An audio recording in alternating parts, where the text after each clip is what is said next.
नमस्कार, मी प्रमिला झांबरे। तर आज मी आळू वडी बनवणार आहे। त्यासाठी ही आळूची पानं घेतली ती स्वच्छ धुवून। तर कुरकुरीत आळू वडी आपल्याला बनवायची आहे। त्यासाठी मी 1 वाटी बेसन चाळून घेतलेले आहे। तुमची जर आळू वडी कुरकुरीत होत नसेल तर अशा पद्धतीने बनवून बघा। तर मी 2 चमचे मोठा रवा घेतलेला आहे। हिरवी मिरची आणि लसूण बारीक करून घेतलेले, ती पण आपल्याला ह्यात टाकून घ्यायचं। तुम्हाला ह्याच्या ठिकाणी जर लाल चटणी वापरायची असेल तर तुम्ही वापरू शकता। एक अर्धा चमचा मी हळद घेतली आणि 1 मोठा चमचाभर तीळ घेतलेले आहेत। तर आता ह्यात थोडं थोडं पाणी करून आपल्याला तिंबून घ्यायचं।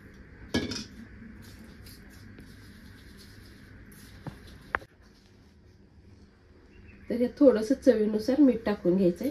मी मिरची बारीक करताना पण थोडंसं मीठ टाकलेलं आहे।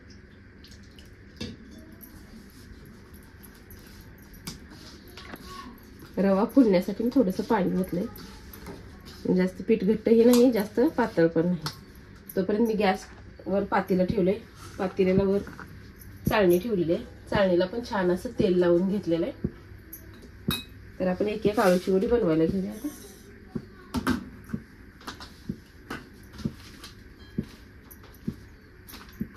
पान पलटी केलेलं आहे।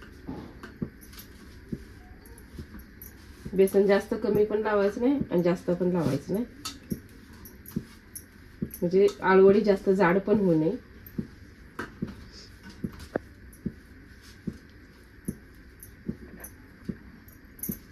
ह्याच्यावर आता मी दुसरं पण पान ठेवणार आहे आणि त्या पण पानाला असंच बेसन लावून घेणार आहे।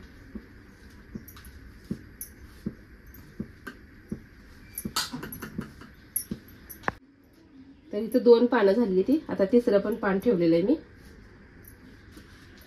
त्याला पण असंच बेसन लावून घेणार आहे।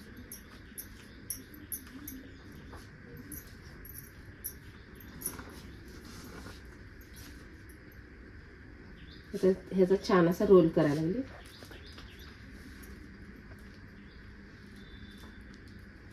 तर बघा अशा पद्धतीने आता राहिलेल्या पण आळूच्या पानाला मी बेसन लावून घेणार आहे। तर अशा आळूच्या पानाच्या वड्या मी करून घेतले त्या। आपण ह्याला उकडायला ठेवूया। तर गॅसवर पाणी पण छान असं उकळलेलं आहे। थोडं थोडं बेसन का लावायचं तर आपण एकदम 2-2, 4-4 पानं ठेवलेली आहेत, त्याच्यामुळे जाडी पण भरपूर होते त्याची। तर एक 5 मिनिट आपल्याला ही वड्या उकडून घ्यायचे। तर त्याच्यावर मी एक ताट झाकून घेतलेलं आहे। तर बघा आळूच्या वड्या उकडून घेतल्या त्या आणि थोड्याशा थंड पण करून घेतलेल्या त्या। आपण ह्याला आता कट करून घेऊया। एका ताटात मी दुसऱ्या काढून घेते।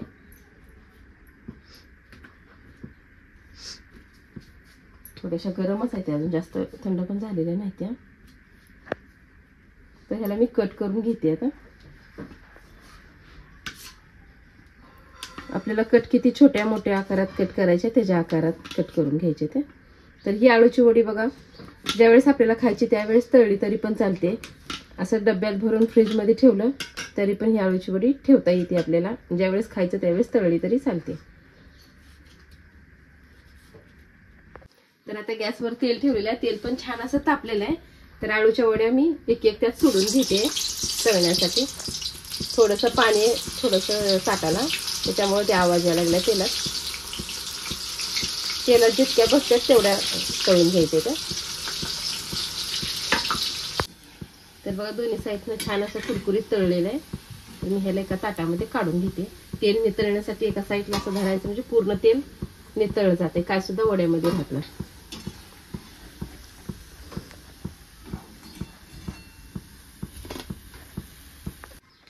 तर सगळ्या आळूच्या वड्या मी तळून घेतलेल्या आहेत। थोडेसे मसाले टाकून घेते त्याच्यावर। थोडासा गरम मसाला घेतलाय, थोडीशी धने पावडर आहे आणि थोडीशी चटणी घेतलेली आहे मी। तर आता ह्याच्यावर टाकून घेणार आहे मी।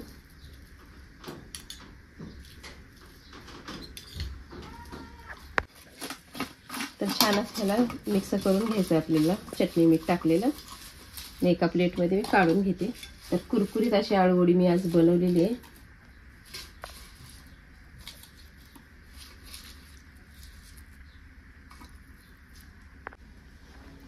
तर अशा पद्धतीने मी कुरकुरीत आळूची वडी बनवलेली आहे आणि तुम्ही ही करून बघा। माझा व्हिडिओ आवडला तर नक्कीच लाईक करा, सबस्क्राईब करा। फेसबुकवर बघत असाल तर फॉलो करा।